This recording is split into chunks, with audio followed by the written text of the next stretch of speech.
హైదరాబాద్‌లో చాలా మంచిగా వినిపిస్తున్న బిర్యానీ పాయింట్స్‌లో సత్యబాబు బిర్యానీ కూడా ఒకటి. అండ్ సత్యబాబు బిర్యానీలో అయితే ఎక్కువ సిట్టింగ్ అది ఏముండదు. ఎక్కువ టేక్ అవేనే ఉంటది. అండ్ క్రౌడ్ చూసారా ఎంతుందో. ఫుల్ జనం ఉన్నారు. ఎప్పుడు వెళ్ళినా అదే రష్ కనిపిస్తుంది నాకైతే. ఇంక మేమైతే వెళ్ళిపోయి పార్సెల్ చేయించుకుందాం. ఒకటేమో ఫ్రై పీస్ బిర్యానీ అండ్ ఇంకోటేమో చిట్టి రొయ్యల బిర్యానీ.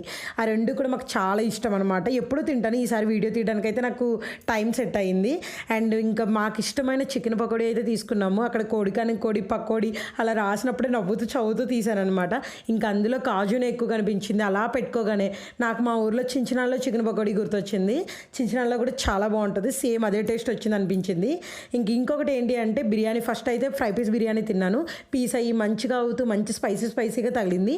అండ్ ముందే చెప్పేస్తున్నాను, ఎవరైతే స్పైసీ లవర్స్ ఉంటారో వాళ్ళు మాత్రమే సత్యబాబు బిర్యానీని ప్రిఫర్ చేయండి. స్పైసీ తినలేని వాళ్ళకి అయితే ఘోరంగా ఉంటుంది. ఇంకా బిర్యానీలో చిట్టరొయ్యలు కలుపుకుని తింటే ఉంది అద్భుతంగా అనిపించింది. ఇంకా స్పైసీ స్పీచ్లెస్ అనమాట.